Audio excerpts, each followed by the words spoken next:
Salut tout le monde, bienvenue à cette troisième vidéo sur le jeu Bayonetta et Tomahawks publié par GMT Games en 2021. Dans cette vidéo, on va regarder toutes les unités qu'il y a dans le jeu. On va passer relativement rapidement parce que sinon ça pourrait être assez long. Puis de toute façon, là, dans les règles spécifiques là, de mouvement, de combat, puis tout ça, on va revenir sur ces unités-là. Mais pour l'instant, l'idée c'est de vous donner un primer sur c'est quoi les types d'unités qu'il y a dans le jeu, là, puis les capacités là, de ces unités-là. Là. Fait que d'abord les unités, là, les counters, là, c'est superbe. Là. Je vous mets au défi de trouver là, des petits dessins de bonhommes sur chaque, là, dans des positions des fois différentes les uns des autres. Là. C'est assez incroyable le travail de graphisme qu'il y a eu là-dedans. J'en parlais déjà, c'est surtout la forme des unités qui est importante dans Bayonetta et Tomahawks. Fait qu'on là, tout de suite à première vue, là, on voit des unités triangulaires, carrées, puis circulaires. Puis ça va être très important là, pour la suite des choses. Là, à droite complètement, là. Ici, on a les commandants là, que je vais couvrir en dernier. Fait que d'abord, ce que le jeu appelle des light units, donc des unités légères, si on veut. Alors là, imaginez plus là, excusez-moi les termes anglophones, là, mais des skirmishers, là, ou des rangers ou des unités là, qui sont un petit peu plus, là, je rappelle que c'est ces unités-là qui peuvent se servir de sentiers, les PATs, donc c'est des unités peut-être un peu plus mobiles, euh, là, équipées de manière, comme leur nom l'indique, là, un peu plus légère, mais qui sont adeptes là, justement à raider, donc c'est les seules unités qui peuvent utiliser les sentiers, c'est les seules unités qui peuvent raider. Fait qu'on voit ici une British Light Unit, puis le type des units est important en combat, puis tout le kit là, pour la priorité d'assigner les hits, puis en donc là. Fait que là, je m'attends pas que vous reteniez tout ça, là, mais on va les passer, puis à chaque vidéo pertinente, je vais revenir là-dessus. Faites-vous-en pas, là. Ah oui, l'autre chose qui est pas mal universelle pour toutes les unités, sauf les unités indiennes, c'est que la majorité des unités là, ont deux steps ou deux points de vie, là, de façon qu'on peut voir ça. Là. Fait que si cette unité-là mange un hit, par exemple, là, on peut faire step loss dans le module vassal. Puis fait que dans le vrai jeu, on tourne l'unité. Là. La majorité des unités sont double-sided, ont un côté qu'on appelle full, puis un côté reduced, réduit. L'unité est tout aussi efficace, là, mais disons elle est sur la porte de, tu sais, là, sur le seuil de porte de la mort, elle est sur le bord de crever. Si elle reçoit, si elle se fait assigner un autre hit, elle va mourir. Là, on va voir ça encore là en temps et lieu. Là. Fait que Marc est allé assez intense avec la face reduced, là, qui est carrément une tache de sang. Là. Fait que, on aime ou on n'aime pas. Moi, je trouve ça très artistique et très éloquent, là, tu sais, surtout quand on le fait vite. On a l'impression vraiment que le bonhomme a explosé sur le counter. Anyway, fait que c'est très intéressant. Là, on s'est pas contenté ici là, d'une vulgaire petite bande pâle là, pour montrer que l'unité a perdu un step. Là, c'est comme ça saigne. Fait que ces trois-là ici, on appelle ça, là, ça fait drôle, là, mais on appelle ça là, des non-Indian light units. Donc des unités légères qui ne sont pas des Indiens. Puis comme je disais, là, il y a des British light units, il y a des Colonial British light units. Donc ça, c'est British aussi, malgré que c'est pas rouge, là. C'est contrôlé par le British aussi, là, fait qu'on appelle ça des Colonial British Light Units. Et il y a des French Light Units, donc ça, c'est des unités légères françaises. Pas grande différence, honnêtement, entre ces deux-là, là, à part des petites règles là, au niveau des renforts, là, puis au niveau du setup, là, puis au niveau de certains tokens qui vont les faire entrer en jeu, là, puis l'emplacement où ils vont entrer en jeu. Là, autrement, il n'y a pas grande différence entre ces deux-là. Ensuite, on a ce qu'on appelle les Indian Light Units, donc les unités légères indiennes. Je rappelle, je l'ai dit vite, là, mais les unités indiennes ont un seul step ou un seul point de vie. Là. Donc, Malécite, là, au verso, il n'y a rien. Là. Le module vassal me laissera probablement pas, là, c'est ça, le tourner de bord nécessairement, parce que c'est pas pertinent. Là. Fait que cette unité-là, si elle mange un hit, bye bye. Même affaire avec les Mohawks ici, là. Donc, ça, c'est une unité indienne contrôlée par le français. Ça, c'est une unité indienne contrôlée par le British. Puis j'ai mis eux autres, les Iroquois puis les Cherokees, c'est la même chose. Ils sont en haut dans le module vassal. Donc, la particularité de ces unités-là, là, premièrement, il y a 3 unités Iroquois puis 2 unités Cherokee, autant qu'il y a de villages dans leur nation indienne. Fait que comme je disais, dans un scénario où le Britannique, par exemple, là, viendrait là, piétiner la nation iroquoise, ben c'est là qu'on viendrait mettre les trois unités iroquoises sur leur village. Mais là, c'est écrit iroquois dans les 3 cas, fait que ça n'a pas d'importance. Il n'y a pas une unité spécifiquement associée à chaque village. Tout ça pour dire que ces unités-là sont recto-verso, parce que ça pourrait aussi être le français, possiblement, qui piétine le territoire iroquois. Puis là, à ce moment-là, les Iroquois arrivent en jeu contrôlés par les Britanniques. Fait que fourrez-vous pas, comme on dit. Ce n'est pas qu'elles ont 2 steps, c'est qu'elles sont double-sided pour signifier quelle faction les contrôle à un moment donné. Puis je répète que ça peut aussi être des événements des fois qui vont en donner le contrôle. C'est pas de même si vous êtes très peaceful avec les Indiens. Il pourrait y avoir certains événements des fois qui vont donner le contrôle à votre adversaire, à votre grande dame. On tourne la page sur les unités légères. Puis là, on passe aux brigades. Donc les unités carrées, là, c'est ce qu'on appelle des brigades. Là. Fait que là, imaginez-vous là, des, bon, je vais mettre une coupe de joke dans le dernier vidéo, là, mais quand même, imaginez-vous des soldats là, qui marchent un petit peu plus en formation, qui marchent au rang, un peu plus équipés, un peu plus disciplinés, puis toute la kit. Puis ça aussi, il y en a 2 types. Il y a des brigades métropolitaines, puis il y a des brigades non métropolitaines. Fait que dans les brigades métropolitaines, là, il y en a 2 exemples ici, là, une britannique, une française. Fait que pour les distinguer, là, les unités britanniques métropolitaines ont la fameuse couronne, puis les unités métropolitaines françaises ont la fameuse fleur de lys ici. Le symbole qu'on voit là en haut à droite, là, occupez-vous-en pas pour tout de suite, là, ça va venir en. C'est important là, lors de la pige des renforts. Ça permet à un leader, potentiellement un commandant, d'entrer en jeu quand cette unité-là est pigée. Là. Les autres aussi ont 2 steps. Je ne m'étonne pas de flipper ça de bord et de voir la flaque de sang. Essentiellement, les brigades métropolitaines sont plus efficaces en combat que les brigades non métropolitaines. Par contre, sont plus précieuses. On a déjà parlé aux premières vidéos. Ça semble déjà loin. Que chaque fois que vous réussissez à éliminer une unité métropolitaine de l'adversaire, vous allez pouvoir piger là, un War in Europe cheat qui peut valoir entre 0 et 2 points de victoire puis qui va vous payer à la fin d'une année. Là. Fait que ça représente là, la perte quand même appréciable de cette brigade-là là, qui ne pourra jamais revenir en Europe pour aller se battre. Là. Fait que là, ça vient impacter un petit peu là, le conflit en Europe. Sur le top des unités métropolitaines, là, vraiment la crème de la crème, là, il y a ce qu'on appelle dans le jeu les Highland Brigades, fait qu'on reconnaît aussi avec la lettre H qui est ici. Là. C'est des brigades métropolitaines là, pour tout ce qui concerne les règles, mais ces brigades-là ont en plus un reroll gratuit en combat. C'est vraiment l'unité probablement la plus badass, toute catégorie confondue dans les unités. Là. Ils ont un reroll par défaut en combat. Par contre, en raison de leur enthousiasme et de leur engouement, c'est aussi là, quand il y a un hit qui doit être assigné là, aux Britanniques sur des brigades métropolitaines, s'il y a des Highlands qui sont présents, ils doivent être là, les premières à bouffer le hit. Là. On va y revenir quand on va parler des combats, là, mais c'est pour dire que je ne veux pas dire qu'elles sont fragiles, mais comme je disais, c'est parce qu'elles sont tellement impliquées dans le combat, sont au front puis tout le kit, là, que la première taloche, c'est eux autres qui les bouffent.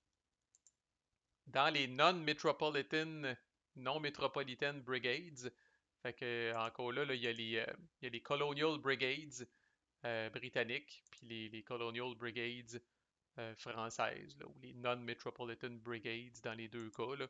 Fait que c'est des brigades quand même là, un petit peu moins efficaces en combat. Là. On va voir les subtilités là, quand on va arriver à cette section-là. Au niveau des placements aussi, il y a certaines subtilités, là, entre autres les Colonial Brigades britanniques qui sont pas là au tout début de l'année, là, le temps qu'ils attachent le soulier puis tout ça, là, qui arrive un petit peu plus tard euh, dans une dans la Colonials Enlist Logistics Round.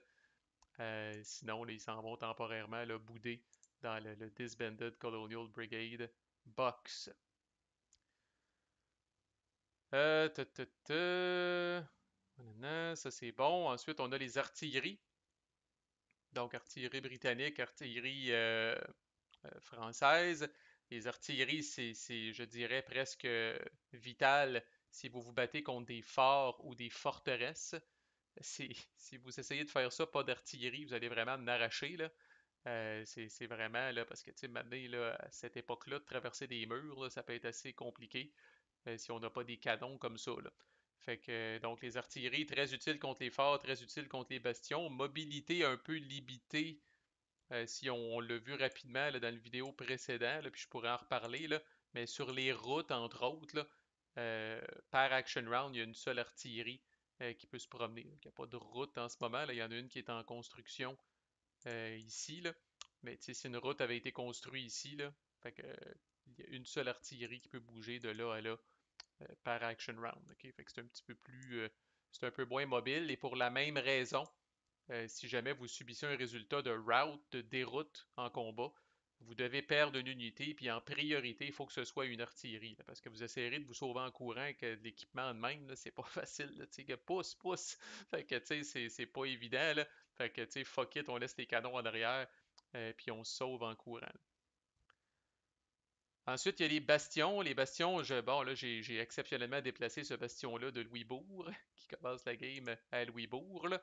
Mais j'insiste sur le fait que les bastions sont totalement immobiles, ne peuvent jamais être reconstruits, ne peuvent jamais être réparés. Les bastions, par exemple, tant qu'il y a au moins un bastion qui reste, même s'il est reduced, parce qu'ils ont deux faces, eux autres aussi, deux points de vie, là, deux steps, ça permet aux défenseurs, même s'ils perdent le combat, de rester. Il n'y a pas à retraiter nécessairement. Puis les bastions vont empêcher là, ce qu'on appelle dans le jeu l'overwhelm, qui est une règle qui fait qu'une une grosse pile d'unités ne peut pas être ralentie par une minable unité toute seule là, qui est plantée au milieu de la route. Là. Normalement, là, quand ça arrive, l'unité qui est toute seule se fait tasser d'un jambes, là, mais des bastions, c'est la même affaire pour des forts. Ça vous empêche d'être overwhelm en français, d'être pris en surnombre là, par l'ennemi, là, puis d'être outnumbered par l'ennemi. Les forts, fait que là, c'est pas. Les forts britanniques sont pas meilleurs que les. C'est la première fois que je remarque ça, là, mais ça doit être une particularité du module vassal, là, quand les counters ont été faits. Là. En passant, le module vassal, c'est vrai, j'en parle habituellement, là, fait que on remet le crédit à Kevin Conway, un autre artiste de vassal, un autre travailleur infatigable dans Vassal, là, qui souvent, par pur enthousiasme, là, va dire donnez-moi le matériel, puis je vous fais un module. Là. Puis son module est extrêmement automatisé. Bon, il y a des petits glitches, mais il y a tellement d'heures qui a été mis là-dedans là, qu'on ne peut que se prosterner devant lui. Là, puis, dans le fond, lui, ce qui le fait triper, c'est d'essayer des nouvelles affaires d'un module Vassal. Fait que des fois, ça donne des résultats un peu bizarroïdes. Là. Mais tu sais, si on lui dit non, on va faire un module vassal vraiment standard, pas de flafla puis tout ça, là, ben là, probablement que lui, il prend plus son pied. Fait que, on a tendance à être gentil vraiment avec ce monde-là, mais il a fait toute une job. Et tu sais, pour ceux qui se demanderaient, là, ces notes de musique-là qu'il y a ici, là, ça n'est pas sur le vrai board, là. Mais ça, dans Vassal, vous pouvez, là, vous ne l'entendrez pas, là. Mais vous pouvez cliquer puis vous pouvez jouer un petit hymne français ou britannique, là, genre quand vous faites un hit ou vous gagnez une bataille, là, vous pouvez faire right-click puis jouer ça, puis ça joue dans vos oreilles puis vous êtes content. Fait que si vraiment, il est pas possible. Alors, il a mis ça dans le module. Bref, où en étais-je? Un phare, c'est immobile. Ça empêche les unités qui sont au-dessus d'être overwhelmed aussi. Un phare, ça peut être construit. Donc, c'est des brigades qui construisent les phares, on va le voir, là, mais les brigades peuvent construire des routes, peuvent construire des phares aussi. Fait qu'il y a une belle stratégie intéressante de où est-ce que vous allez bâtir vos phares, dans ce qu'on appelle des choke points là, ou des goulots d'étranglement, là, parce que ça peut ralentir une armée quand même pas pire, là, un phare. Par contre, si vous bâtissez un phare, par exemple, bâtissez un phare français ici, ben, ça devient une cible de raiding. C'est sûr, ça donne juste un point de raid, c'est pas la fin du monde, là. Mais cette wilderness space-là devient une cible de raiding, étant donné qu'il y a un phare pour les Britanniques. Puis se battre contre un phare entraîne au minimum ce qu'on appelle une pénalité de bataille et entraîne deux pénalités de bataille si l'armée ennemie n'a pas d'artillerie. Fait que là, comme on disait, là, de se frotter à un phare si vous n'avez pas d'artillerie, bonne chance, c'est tough en crise. Là. Vous allez voir avec les pénalités de bataille, là, spoiler alert, là. Mais une pénalité de bataille, ça va faire en sorte que votre marqueur de bataille va commencer dans le négatif. Là. Alors vous allez avoir du chemin à rattraper avant de commencer à infliger des hits à l'ennemi. Là. Puis en tout cas, dépendamment de la taille de la bataille, là, des fois, là, une ou deux pénalités de bataille, là, ça peut être un esti de big deal par rapport à qui va gagner le combat, là. Ensuite, on a les flottes, flotte britannique, flotte française. Le français, de manière générale, est un peu, je dirais, est un peu désavantagé en termes de flotte, là, tu sais, c'est normal. Alors, la Royal Navy de Sa Majesté, euh, reine des mers probablement à cette époque-là, là. Fait que, mais n'empêche, le français en a lui aussi des flottes. Fait que les flottes là, ne peuvent se trouver que sur des spaces évidemment qui sont coastal, là, qui sont côtières, ou dans le fameux sail box. Donc une fois qu'on sail avec des flottes, on s'en va dans le sail box. Si on s'en va dans le sail box, on peut transporter des unités. 4 unités peuvent être transportées par flotte, alors ça donne une dynamique intéressante. Ils peuvent se déplacer aussi, là, je n'ai parlé au dernier vidéo, là, d'une space coastal à l'autre, là, s'il y a une connexion comme ça, là, avec un outline bleu, là, thématiquement, il longe la côte, là. Puis finalement, on a les commandants. Puis encore là, c'est pas que c'est pas que les commandants français sont encore là, il y a une petite différence de size entre les counters, probablement un glitch dans Vassal, là. Fait que j'ai mis mon calme, je voulais mettre Wolf, mais je voulais donner un deuxième exemple différent aussi, là. Fait que les commandants, là, on retrouve deux informations pertinentes sur eux autres, parce que sinon vous aurez remarqué à quel point ces counters-là sont démunis de chiffres. OK? Fait que je cherchais pas des ratios, là, puis là, on n'est pas dans le Hex Encounter, là, où est-ce que ça a 3 de force, puis ça a 4 de force, puis les deux ensemble, ils ont 7 de force, puis j'ai un ratio 2 pour 1, là. Oubliez ça, là, il n'y a pas un esti de chiffre sur aucune unité, à part les commandants, puis vous allez comprendre pourquoi, là. C'est un système de combat vraiment innovateur avec des dés custom qui est relié à la forme des unités, en tout cas. On va voir ça éventuellement, là, mais tout ça pour dire que notre ami Montcalm ici, le chiffre, c'est le nombre de rerolls en combat que Montcalm procure. Fait que ce chiffre-là varie de 1 à 3. Fait que Montcalm, quand même un badass. Puis la forme qui est à côté, c'est dans le fond, ça veut dire qu'essentiellement, Montcalm fournit 3 rerolls potentiellement à des brigades françaises. Ok, le carré là, qui match la forme des brigades ici. Fait que je voulais vous montrer How, puis il y en a un, les deux français aussi, qui est comme ça. Fait que How a un moins grand nombre de rerolls, par contre plus de flexibilité. Il y a deux rerolls, mais ces rerolls s'appliquent autant aux unités légères qu'aux brigades. OK? Fait que vous décidez dans la séquence de combat quand est-ce que vous brûlez les rerolls de votre commandant. Là, il y a une mini-track ici là, pour suivre ça, là. Fait que concrètement, là, on viendrait mettre le commandant, là, je viendrais mettre mon calme ici dans la Space 3 pour dire qu'il y a ces trois rerolls encore. Je mettrais How ici, puis je trackerais le nombre de rerolls fournis par les deux, là. Fait que c'est ça, fait qu'on n'ira pas plus loin pour l'instant, c'est pour vous faire un petit portrait. Voici tous les types d'unités du jeu. Puis là, on va avancer, là, on va commencer à voir les fameuses cartes, parce que c'est un card-driven game sans être un card-driven game. Vous n'avez pas vraiment de main de cartes là-dedans. C'est un autre concept innovateur, là. Puis là, attendez-vous pas avec des cartes avec comme on dit, là, des walls of text, puis un paquet d'affaires. Là. C'est surtout de la symbologie sur les cartes, encore là, qui va venir rejoindre la forme des unités. Là. Fait que des triangles, des carrés, puis en ouais donc, là. Fait que je vous montre ça probablement au prochain vidéo, l'anatomie des cartes, puis la séquence de jeu. Je pense qu'on va être capable de couvrir ça dans une vidéo. Ça risque d'être ce qui suit. Fait que manquez pas ça. Bayonette, c'est Tomahawks. À plus.